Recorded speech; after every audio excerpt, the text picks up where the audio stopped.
Hello, my friends, and welcome to episode 15 of the Kiss Army Nation podcast. I'm your host, Pasquale Vari, and I am joined by my co-host, Claudio Spira. Hi, everybody. Nice to see you again. So, when one thinks of Kiss, thoughts of their anthem-like songs and spectacular stage shows come to mind.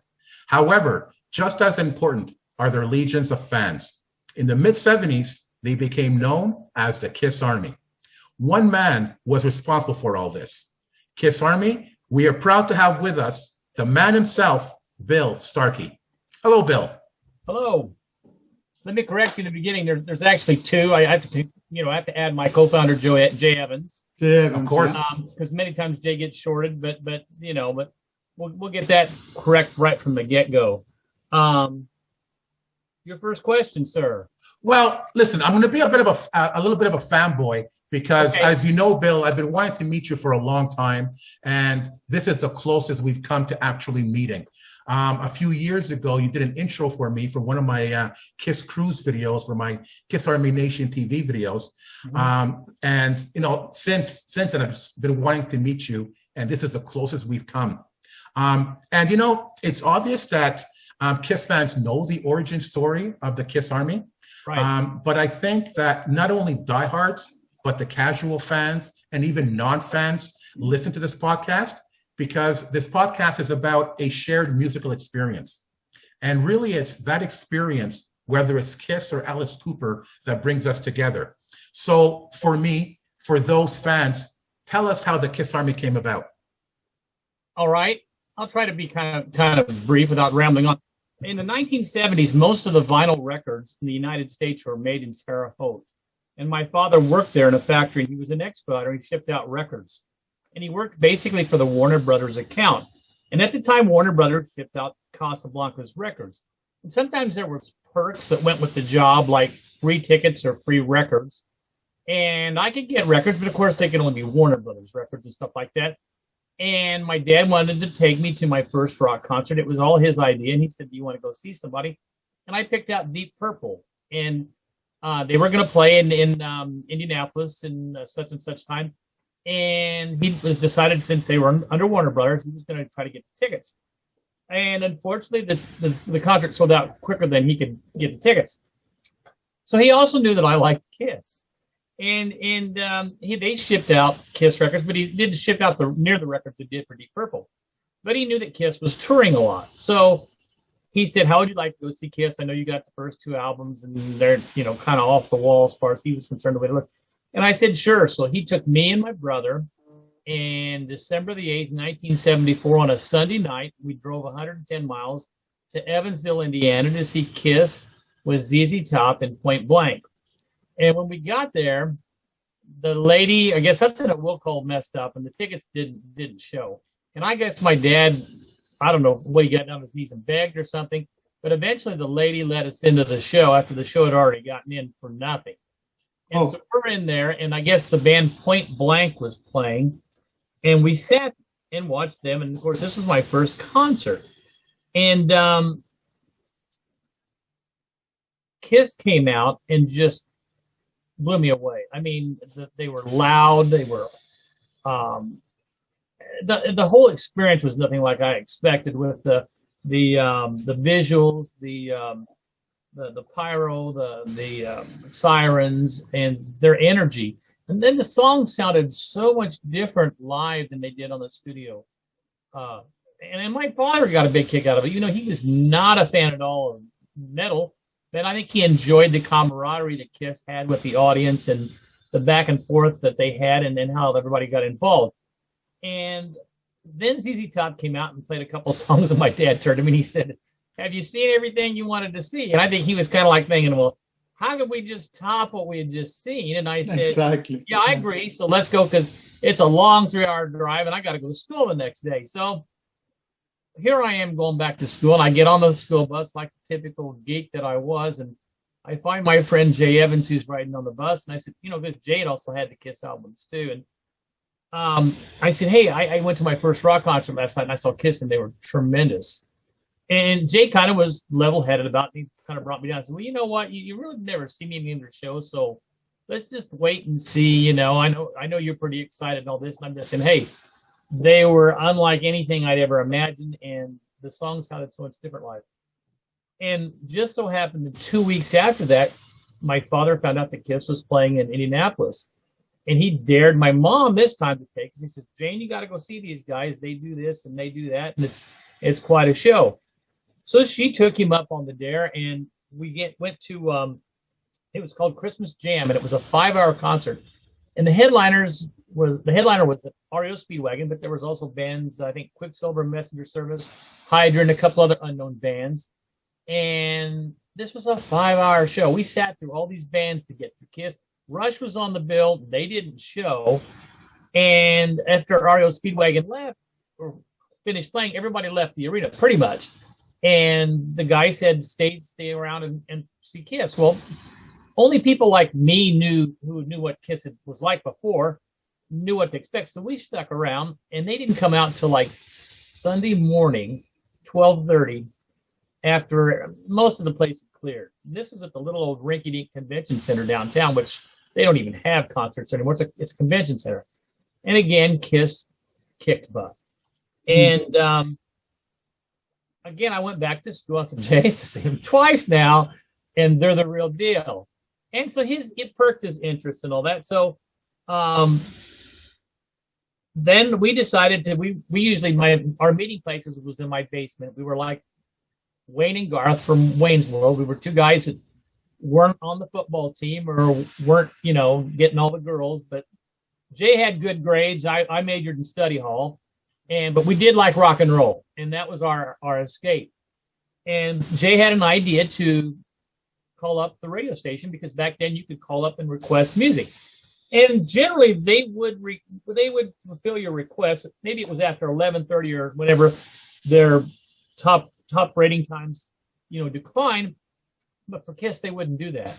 They wouldn't play Kiss at all, and we would go back and forth, and they were polite about it. And then eventually one time one of the disc jockeys said that the program director didn't like Kiss. He thought they were a blankety blank New York band and was like a mediocre Bachman Turner Overdrive. and so Jay was under this Army shtick, and he said, well, let's call ourselves the Kiss Army. And I said, well, okay, we'll write these letters, these bogus threatening letters to the radio station, and we'd draw pictures of Kiss on it and say we were going to blow up the station and whatever, and that all the other bands that they were playing sucked compared to Kiss. And so we were on a mission. That started our semi-war, I guess, with WVTS FM. Oh, that's amazing. I remember we have a similar story in terms of our dads bringing us to our first concert. My dad brought me to my first Kiss concert here in Montreal in 1979. So, talking to guests after guests on this podcast, we realized really how much Kiss fans have in common. Oh, it's I'm blown away by all the stories that Billy's giving us. It's unbelievable, and that brings us to the next topic, which is basically you were saying that you became into kind of a war, to kind of push the Kiss music into the radio. But also I know I remember reading that at some point you and your friends also began making Kiss T-shirts and other merch. So yeah. Can you tell us what inspired you to pursue that venue? We knew at the time, believe it or not, there was no Kiss T-shirts. And we saw the T-shirts that the Road Crew had that were pretty cool. They were just your basic black with sequins and all that. And after both December shows, in April, Kiss headlined, and I convinced Jay to go to his first show, and we drug along 2 carloads of our high school classmates, and this was our senior year. Mm-hmm. And we decided to go see Kiss, and Status Quo opened up, and then Rush followed. It was a tremendous show, and it was the first time I'd seen Kiss as a headliner. Everybody was blown away. I mean, the scary thing was Jay wanted to sit on the floor, and I wasn't much of a floor person. And we sat on the floor, and he insisted to sit on Gene's side. Okay. And the next day at school, I couldn't hear. And I was going over to my locker and I closed my door and I turned to him and I said, "Can you hear?" And he started laughing. He said, "No." And I'm going, "It ain't nothing to laugh about. I mean, I can't hear." And I mean, it was that bad. The show was tremendous. Everybody was convert. So you can pretty much say we had our KISS Army there. So one of the guys in the school decided that he was going to make his own KISS shirt in the print shop. And we would wear them on particular days. And we'd say, okay, on this such and such day, we're going to wear our KISS shirts. And the principal was aware of it, and he was kind of cool about it. And there's a couple of pictures out there of us where we took the picture, the group picture in the high school men's bathroom with wearing our KISS shirts. And somebody asked me the other day, said, "Are those shirts still out there?" And I said, "No, but I will say those were the first mass-produced KISS shirts that I know of." Wow. And we just made them, and they were a pattern after the first album. And you can go online and see it, and it's a part of history, man. I mean, I wish we still had those shirts, but you know, it was our senior year. You know how your senior year, you're ready to graduate. You know, everything goes. So you know, but that's as far as merch goes. As far as what we did. Now, Jay was cool. Jay had an 8-track recorder, and he would make 8 tracks of KISS songs for people and just pass them out. Really? Well, that's incredibly illegal now, but we didn't see what we were doing. You know, it was like we were printing Bibles and we were spreading the word or something. You know, I mean, we were on a mission. But at the same time, there were kids at school that didn't like us and would give. And what really hurt me the most is when they said, "Starkey, if they're so great, why aren't they on the radio?" And I couldn't answer that. I just knew we were trying to get them on the radio.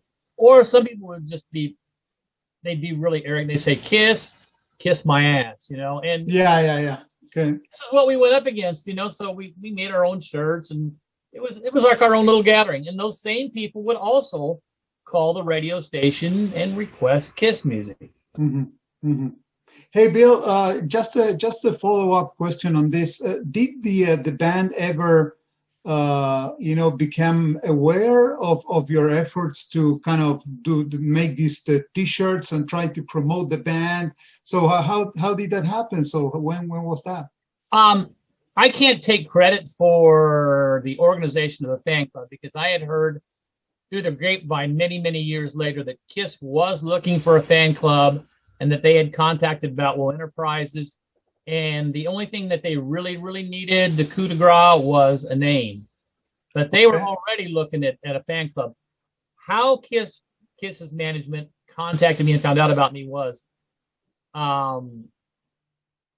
when the station eventually gave in to me. The program director was brilliant, Rich Dickerson. Rich says, "You know those stupid letters you've been writing to me?" He said, "Why don't you write one or two and for 2 weeks leading up to the show?" Because we were planning this in September and we knew KISS was coming in November. He said, "You write those letters, I will read them over the air, and we'll call it the KISS Army Letter of the Day." So we were doing trash talk radio before Howard Stern. The bad part was Rich would read our letters and then he would give his rebuttal. Well, Rich always had the last word and he was brutal. I mean, he picked us apart. We were more, he said stuff like, well, the IQ, the total IQ of the KISS Army is like a 3-chord, whatever, I mean, he had all kinds of great stuff. We were doing this, and eventually the concert sold out. Now, wow. Terre Haute was also the home of Indiana State University. We'd had, let's see, Chicago, the Eagles, the Doobie Brothers, Aerosmith. All those bands had come to Holman Center. None of them sold out. Only one person had sold out before, and that was Elvis Presley. Wow. Elvis left. Now, so when the KISS show sold out, I was told that the Coin management contacted the radio station and said, well, okay, what did you do differently for KISS? Right. Why was that? The other bands, and they said, these idiot kids were calling themselves the KISS Army and had been petitioning us for so many months. Then they said, we need to meet those guys.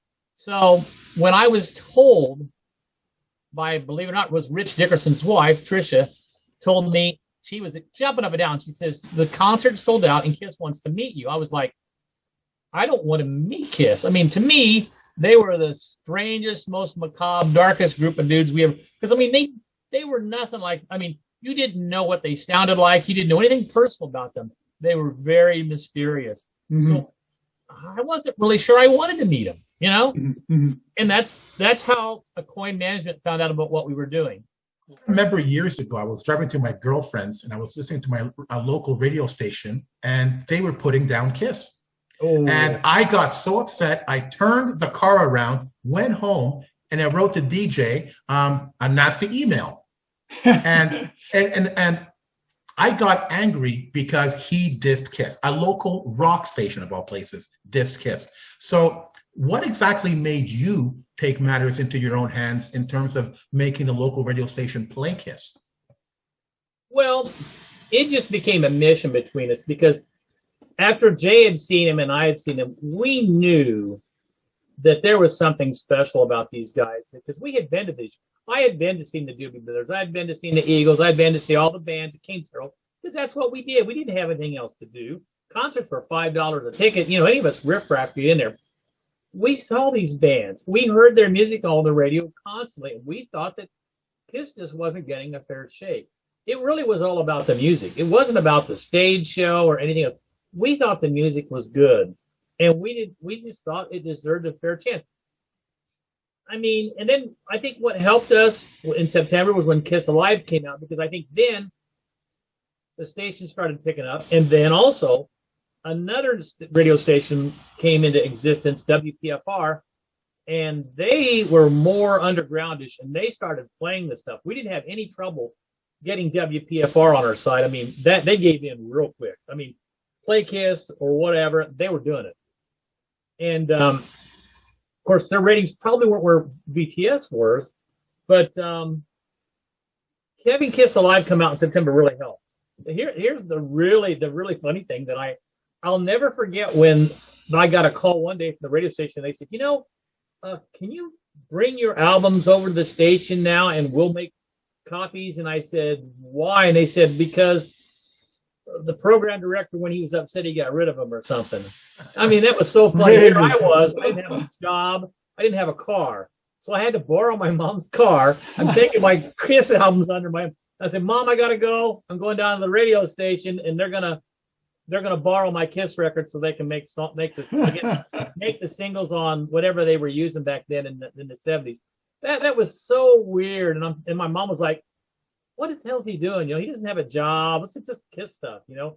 I mean, I don't think she really understood what was going to happen. So whereas I did it out of anger, you did it because you wanted fans to experience Kiss. I knew what I saw was real. Now, did I think it would still be going on in 2021? Hell no. No. I don't think anybody did. I'm not sure they did either. I mean... So, but what I saw then, I knew these four guys were special, and what they were doing was very special. But as you said before, you know, it's interesting what you said because you know, when we talk about Kiss, we talk about the visuals and the show, but you guys you were for the music, so you wanted to actually expand, you know, the audience, you know, to listen to the albums and stuff. So as Kiss fans, we have plenty of once in a lifetime experiences, and you're actually definitely an authority on this subject. So could you share with us, for instance, you know, the first time you heard Gene talk? So how was that compared to the first Kiss concert experience? You know, because you had Gene there, you know, playing, you know, through the spitting blood and stuff. When you heard him talk, what happened? Well, I was disappointed because I wanted to hear a demon. Here we go. And see, this is how funny this was when you looked at them on the stage. Actually, I was a big Ace fan. Ace was my favorite at the time. I just recently met Ace up until like a year or so ago, and he wasn't either fazed about it or anything. But originally, he was my favorite person from afar. And Gene, I'm only saying it was disappointing because I was expecting somebody who was much crazier. But the pleasant surprise was it was like I was talking to a college professor. And Yeah. Gene was very funny. He always had me laughing. He could talk about anything. And I'll tell you, who scared the crap out of me was Peter, because I had no idea Peter was like who he was. I mean, he was a big, tough, mean dude, and I mean, he thought he was going to come there and kick your butt right then and there. And I mean, that was funny. You expected Gene to be the big, not the college professor. It was Peter who I was afraid of. Really?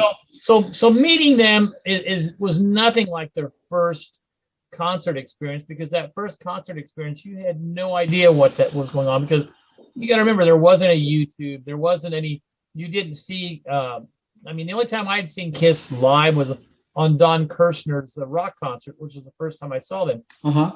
And it was a good performance. It didn't capture the live performance. It just didn't. I mean, I don't know why, but it just seemed like back in the 70s, the concerts were just a lot louder. They didn't care how loud they were. And it just added to the intensity. Of course. It's really amazing how, you started off as a fan and then you got to work with the band. So as a fan, what was it like then working with Kiss?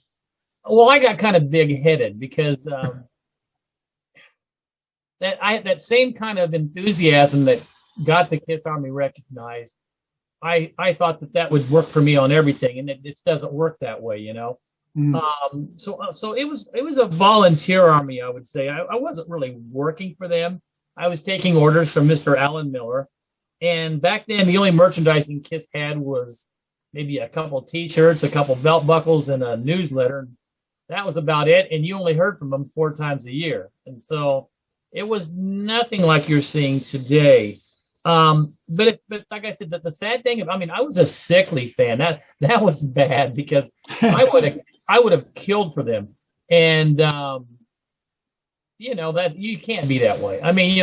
I'll never forget Eric Singer telling me one time at a Kiss Expo, he said, that's why it's called the music business, not music friends. So, you're kind of jaded, you're delusional, and well, you're young, you go for a mission, you kind of that sense of belonging, it's all about that. Yeah. But I wouldn't say I was working for them. I would say I was more like a consultant, because eventually, Boutwell Enterprises was handling the Kiss Army, and they would call me occasionally and we would talk. They were very nice to me, and I had access to any Kiss merch that was available on request. And but eventually that would get old. Mm-hmm. Mm-hmm. So is it true what they say that you should never meet your idols? Yes and no. Yeah, no, I don't ever regret it. I think one of the cooler things I got from, especially being around Gina Paul and Peter and Ace, was I saw the excesses of the drugs and the alcohol and that kind of stuff, and what the real rock and roll lifestyle could do to you. And I always appreciated that Gene and Paul were abstaining from that, and their work ethic was tremendous. I saw the work ethic and professionalism, the dedication, and that's always stuck with me. That they don't do things half-assed, and if they do, they'll change it so that it isn't. And those were so meeting them was good. It was they were influential in a different way, not as much musically, Mm-hmm. But I have no desire to meet Bono or Bruce Springsteen or anything like that. They're just people. You have to understand. I think that's probably one of the things that I learned most was they're all people. Yeah. They do the same things we do. They have good moods. They have bad moods. Sometimes they'll remember your name. Sometimes they won't remember your name, and you just have to roll with it. And don't get so upset with it, because they're just people. That's true. Well, that's a very good point. And actually, now that you mentioned the work ethic and everything, I guess I know that you met Bill O'Coin. Yes. After Kiss Alive was released. So tell us just a little bit about Bill, because he's an interesting character in history. Bill was a gentleman, a first-class guy. And I did not meet Bill until the day I met Kiss. And one of the cooler things is Bill and I sat on anvil cases and watched the last 3 songs from the Kiss Alive set in Terre Haute before they gave me the plaque. Oh my God. And that was amazing. And I wondered what was going on because I had no idea. They called me backstage, but for the longest time, I couldn't see a lot of the show because I was down before you got to the stairs. And then eventually Bill took me up, and I guess after letting me go rock and roll, somewhere around there, but he and I were sitting on these amble cases. And to this day, I've never experienced anything that loud. I mean, it was almost like being next to a jetliner. Really? And I mean, it was just unbelievable. And Bill's just sitting there, and then eventually Paul stops the show and gives me a plaque in front of a lot of the same kids that gave me a lot of crap in high school. And here I was getting recognition. I mean, I know my mom was in the stand on the audience, and she was blown away by it because we weren't expecting anything. And then I remember, I think 8 months later, I ran into Bill going to see Kiss in St. Louis, and he gave me a big hug, and he gave me a copy of Kiss Originals to show me. He told me, he goes, "Here, you're famous." And he pulled out the inset with the bubblegum cards, and where I was in there, and I thought, wow. I mean, they had re-released Kiss Originals, and and I got my name in a Kiss album, which was pretty cool. Of course. And then kind of oddly enough, I think he showed up at a Kiss Indie Expo a while back, and either he was avoiding me or something, or he didn't want to see me. And that's the kind of thing that was kind of had like a sad ending to it. I mean, I really didn't get to see him much after that, but he was here right before he passed. And I just got the impression, compared to most guests that are at the expos, that Bill he wanted to get in and get out. And get in and get out. Right. And then I never really got to spoke, because I mean, it wasn't like I was going to be a jerk about anything. I was just, I mean, it is what it is. And, his standing with Kiss was a lot different back then too. So that's the only sad part about it, is that, like I said, it's like he kind of avoided me at that one expo. So, Weird. Yeah. Weird. Bill, you were talking about getting that plaque in front of people that put down Kiss and put you down. And a little bit of irony, Kiss visited Terre Haute, the radio station. Oh, there! Oh my God, there it is! Wow, oh my God. Wow! For people who are not who are listening to this, he's holding up the plaque. Hey, incredible! Holy moly, man! That's a huge piece of history right there. That's history, man. Big time. Wow.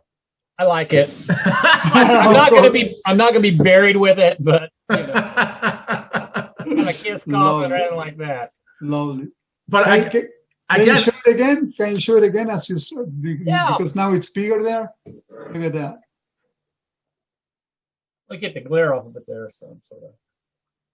Nice. So awesome. Love Yeah. it. Well, you know what? They gave these out. I mean, the guys at Cadillac, Michigan, Coach Neff's got one. They gave one to. There was 2 given out tonight. I got mine. Besides mine, there was one given to Holman Center, which was bigger and cooler. And to this day, nobody knows where it's at. Oh, wow. Somebody's got a cool collectible from that show. You bet. I've not seen it on eBay, but I don't know. Not I yet. got on the people at the arena and said, where's your Kiss plaque? Well, they finally owned up that they don't know. So Right. So again, you got that plaque in front of people that put you down, put Kiss down. It was a good thing to you, So in a little bit of irony, Kiss visited the Terre Haute radio station. Yes. And I mean, I wish I was a fly on the wall to see that. Can you tell us what happened? Kiss arrived at the airport, and this was our plan with Alan Miller, and they wanted to pattern this thing after Cadillac, but a lot of it just didn't work. It was very cold. We couldn't get a band. We couldn't get kids to paint up. But we're able to get the United States Army to show up, and we had like a parade through the main street of Terre Haute. And my brother and my cousin and some of his friends, who I call the unknown soldiers of the Kiss Army, dressed up as Kiss. They were used in a decoy in a WVTS ambulance. And then they took Kiss in 2 separate limos to the radio station. Well, the radio station in Terre Haute was a ranch house that you wouldn't even have thought was even a radio station. So when they told the people that Kiss was coming there, yes, kids did surround the radio station. that it was because Kiss was going to be there. That was the reason why they had surrounded the radio station. And again, I didn't know what was going on. I just know Junior Smalling and then they were just pushing, here, you're going to go here, you're going to go there, you go there. And you're posing for these pictures, you're posing for these pictures. And so we got down there to the radio station. It was down in the basement. And these pictures are all over the place. You can see them on the internet anywhere. And Kiss played DJs, which was really kind of cool.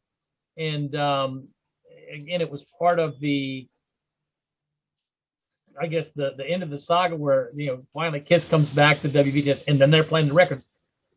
The U.S. Army showed up. They were doing a special on the Kiss Army meets the U.S. Army.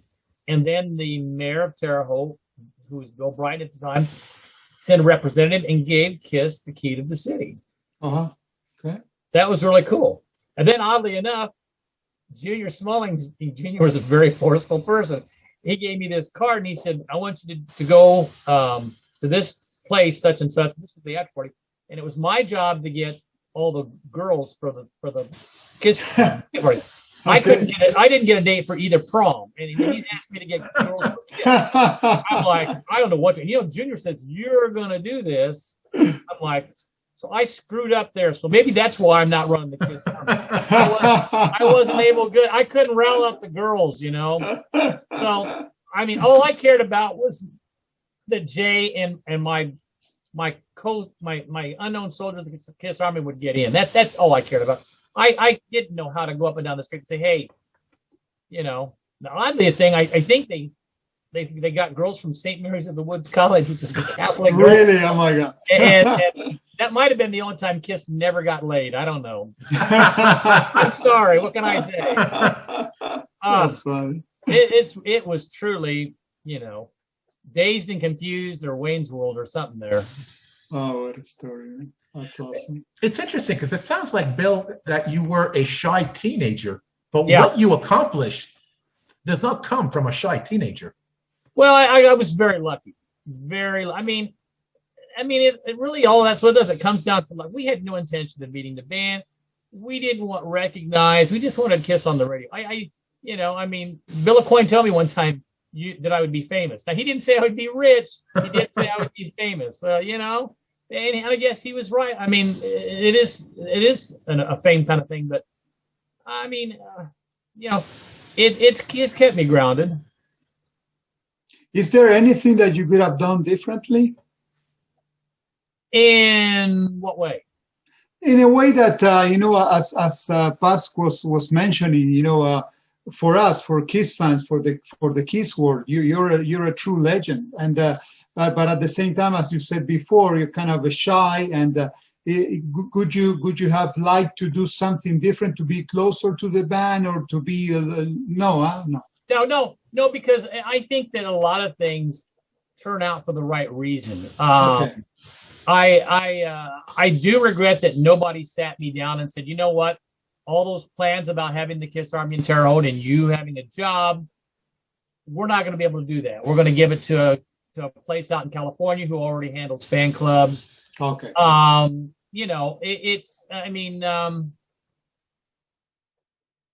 think things sometimes turn out for the better. Like I said, I only regret that somebody didn't kind of sit me down and tell me this. Would the Kiss Army have worked in Terre Haute?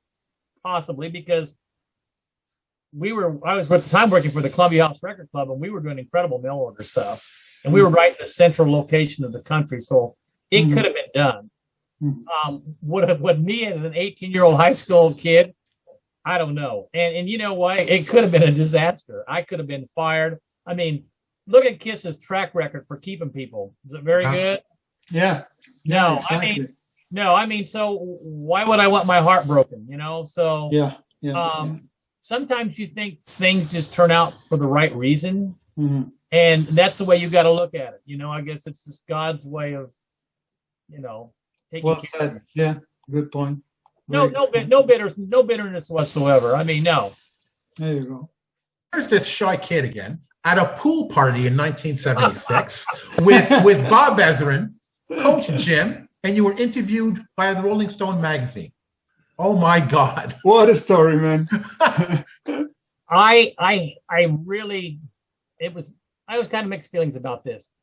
This was my first flight in a plane, and I'm not really thrilled with elevators. So the plane flight alone was bad for me because it was a rough flight, and I was kind of claustrophobic. And here I am in this plane by myself, and I hated it so much that I would have walked back from New York to Indiana. That's how bad I hated that. Now the flight back afterwards wasn't as bad, and I think I got a little homesick. The good things about it were New York was beautiful, and that was during the Christmas holiday. I got to see the band on New Year's Eve with Boyster Colt and Leslie West, and I got the tour of Bill Aucoin's office, and I rode in the limousine with Billy Squire, who at the time was going to be in Piper, I believe. Piper, yeah. Mm-hmm. And the crushing moments were like, I was sitting at a table with Gene, and he had this gorgeous girl with him, and he was pontificating about the world a bit. And I was crushed that he didn't know who I was, or he had forgotten about me. And I just, that was my first revelation that these guys meet people, 30 people a day. You can't expect them to, yes, are they friendly? Yes, they're friendly, but you can't expect them to know who you are. And I was crushed by that. Having Jim Neff there helped a lot. Jim Neff was a really grounded guy, and we could relate to what things happened in Cadillac, to how things went in Terre Haute, and our knowledge of Kiss and Kiss fans and all that. My first interview was from a guy by the name of David McGee, who worked for Record World, who was doing an interview with Rolling Stone. And it never made the Rolling Stone, but it made like a subtitled thing of something that was in like the network releases that were like little press releases, that because I was able to catch the thing later on in the Indianapolis paper, and but it never made the actual Rolling Stone, the interview. So I don't know, maybe I wasn't interesting enough or something. But that pool party was incredible. It was in a skyscraper, and Alan Miller had promised me that we would meet Ezrin, and they were going to play us cuts from Destroyer, because Destroyer was out then, or at least parts of it. And I liked Ezrin because I was a big Alice Cooper fan.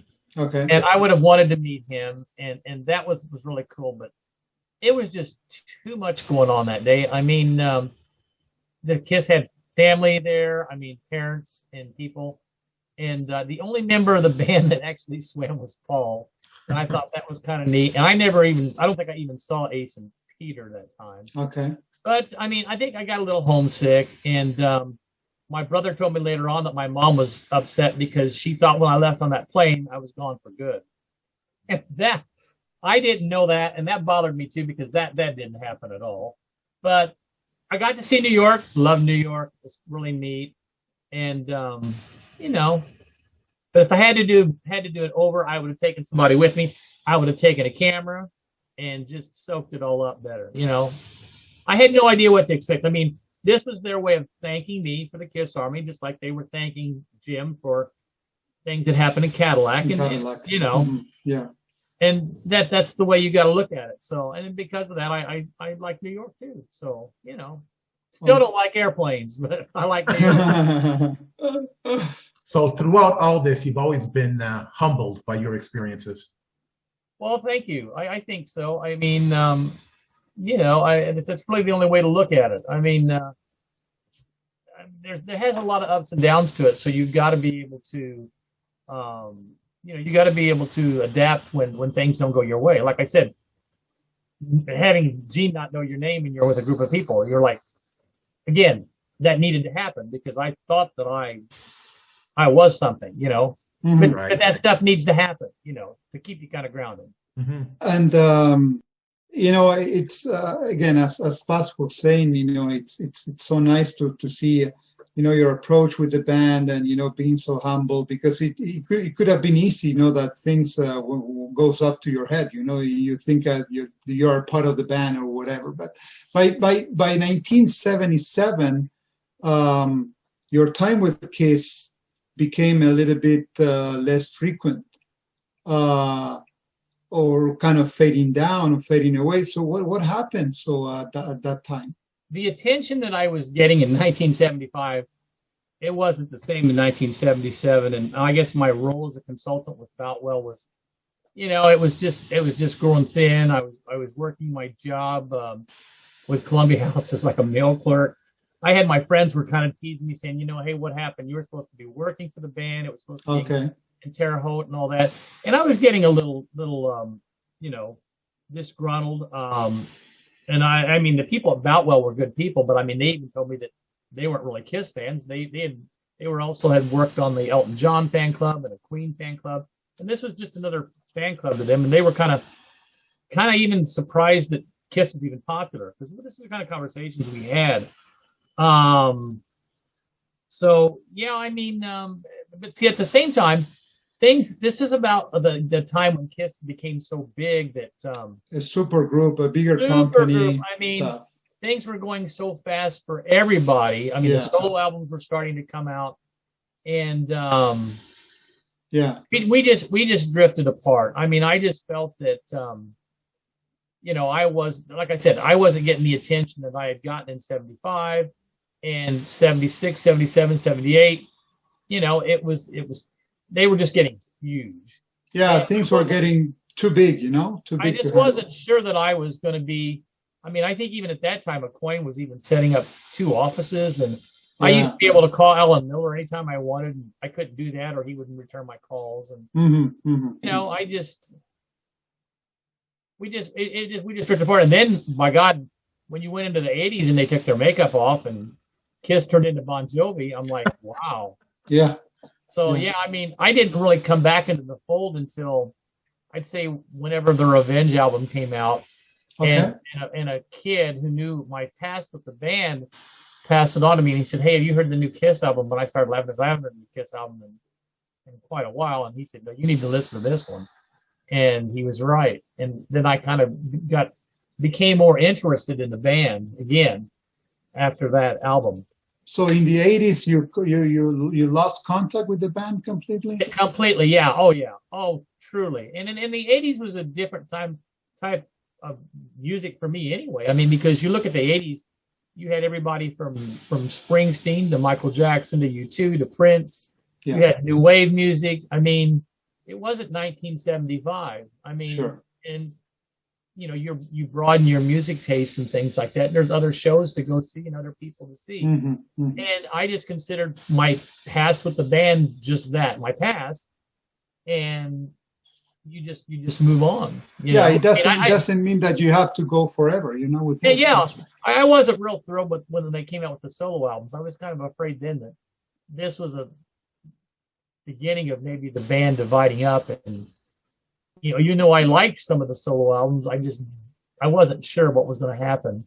Mm-hmm. And then Kiss came out with Phantom of the Park and stuff like that, and there was a lot of stuff that was kind of hard to defend, and so it was it was hard to justify, but at the same time I didn't hide my past. I mean, like I said, people knew who I was and would seek me out for that, but that's the way it was.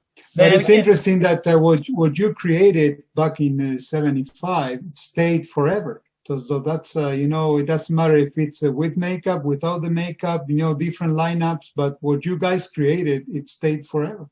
Oh yeah.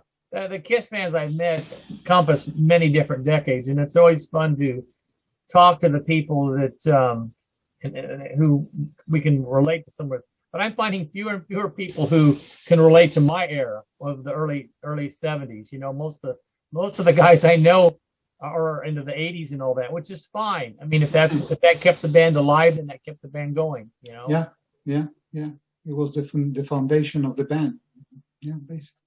So although things were getting less frequent with your contact with Kiss in 77, 20 years later, you met Gene at the Indie Kiss Expo. How did that go? That wasn't the Kiss Indie Expo. That was the Kiss convention that Kiss was putting on. Oh, I see. Okay. And I had a fan, and I guess I could name his name. There was a fan who used to call me all the time, just on a friendly basis. His name was Kurt Gooch. Mm-hmm. And Kurt kept bugging me about Kiss all the time. I mean, he was constant. I didn't realize he was pumping me for a book, because eventually he would do a book. Yeah. A good book, but it was a book. And he told me that there was these Kiss conventions and that I was one of the trivia questions. And I said, really? And he goes, yeah. He goes, you need to show up at one of these things, and when they say who started the Kiss Army, raise your hand and say I did. And he said, ask for some guy named Tommy Thayer. Well, I didn't know who Tommy Thayer was. I didn't. Had no idea. So I decided to spend the money and go to one and ran into Tommy, and he and Spiro treated me like a king. And I brought my Kiss scrapbooks with me, which I thought was funny. And they went over these things, and they said, you got to come back and meet the band. And I said, really? And they said, yeah. So I called my brother, and I said, hey, you're not doing anything tonight. Bring your camera. Let's go. We're gonna come to the Kiss convention. And I go to the convention, and first thing Gene says to me, and it's kind of scary, he says, Billy, can you get me a picture of the kids surrounding the radio station? And I'm like, what's he talking about? You know, what picture of the kids surrounding the radio station? And I don't know if I changed the subject or something. And then he put his arm around me. The cool thing about Gene is he always wanted to push the Kiss Army stuff. I mean, I remember one time he wanted me, when I saw him in St. Louis, he said, are you staying around the next day because we're going to a radio station? It'd be nice if you came to the radio station and told them, you know, your story. And oh man, I still kick myself today that I didn't do that, because my mom insisted I need to go to work the next day. And, oh my God, you know, I could have stayed one more day and played DJ with Kiss or something. So I said, okay, what do I need to do? And Gene says, I want you to come up on stage with us. And I thought, wow, that's really cool. So there's 4 chairs up there in the audience, and they're taking Q&A from people. And Gene gets out of his chair, and behind his chair, I think it was taped Demon or something. And I'm sitting in his chair, and Paul introduces me. And of course, this is an Indiana crowd, so they're loving this. They're eating this up because one of their own is up there. And Paul starts to tell the part of the Kiss Army story, and then he expects me to finish it. And I think I kind of disappointed him, because I really didn't say anything about surrounding the radio station. I just told them the same stuff I've been telling you guys. And then I left it at that. The Kiss fans didn't care. They went crazy because somebody of their own was recognized and up on stage with them. They didn't, I mean, that's what the big deal was them. So it was huge to be up there on stage with them. And there's video of that out there. And then I watched the rest of the show from the side of the stage. And oddly enough, in a weird way, I loved the sound that Kiss was getting. And this would be the precursor of the Kiss Unplugged thing, because I really enjoyed hearing those songs acoustically done differently like that. So it was a double treat for me. I mean, I got a great show, and I got to be up on stage with the band again. And they don't let too many people up on stage. So, you know, you got to consider that an honor. Of course, of course. But it was awkward, you know, I mean. Yeah, and now, you know, kind of wrapping up, Bill, and then looking back, you know, at all your incredible experiences. So what comes to mind? So what would you know, with all the things that happened to you, you know, with the band in the 70s and what you just said now, so what comes to mind to you? So for any Kiss fan, this is a dream, you know, what you lived, it's unbelievable. So what would you say? I could say that I was a part of one of the most successful, influential rock groups in the history of rock and roll, and a band whose accomplishments span several decades, a band who's influenced many acts that's not even rock acts. And the Kiss Army is right up there with one of the most recognizable fan bases anywhere. I have no regrets. Extremely proud to be associated with the band, and always will be. And that's about the best way I can sum it up, you know. Awesome. It's being proud of my connection with the band, and always will be, you know, because it's an honor to be connected with any Kiss project, anything. Always have been happy about it, and that's the way I look at it, you know. And mainly with the fans, right? Because the fans are unique, you know. The fans, and you know, this is kind of weird to say this, but it probably means more to the fans than it does to the band. And I think that's what I've learned over the years too. You know, and that's just what's really neat about it is the people that have come up to me, whether it be an autograph or a picture or whatever, and just talking, you realize how special it is to them, and how they say, well, I read about you and all this, and it's kind of cool. Mm-hmm. So, I mean, you're definitely flattered. You're humbled by that. And you realize it means more to the fans than it does to the band. And that's cool. Yeah. So on a personal note, we share something else, you and I, Bill. We're both teachers. Yes. And at the point of this recording, I just had my high school graduation with our students, and a lot of the parents come up to me and they don't say, "Oh, hi, Mr. Vera, you're an amazing teacher. Thanks for everything you've done for my son, my daughter." No, I get, "Hey, you're the KISS guy. Show me your tattoo." Do you get the same thing? Do your students know you as the KISS Army guy? No, and the sad thing is as my kids get younger and KISS gets older, I think when Family Jewels was on, that I think some kids recognized that the connection there. But they do know that they can Google me, and they do like to Google me because of the long hair and the bell bottoms and all that. and I heard one kid say one time, says, "Hey, you should see KISS. They're so cool.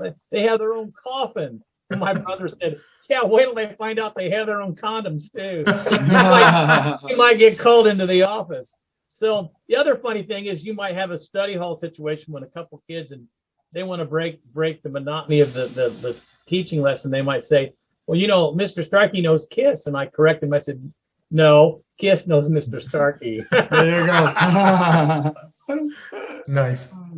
Bill, all I can say, it's a true honor for us, to have you in the show.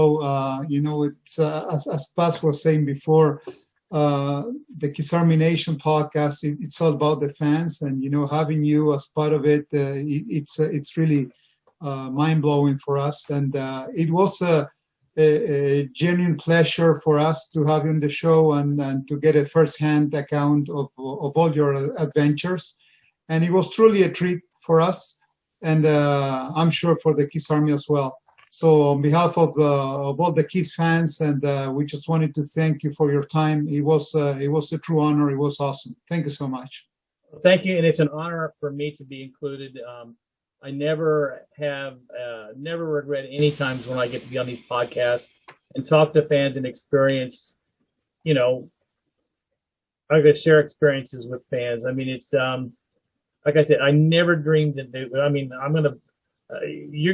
I'll probably retire in 2 years from teaching, and I never dreamed as a retired person they'd still be bringing this stuff up. And it's cool that they do.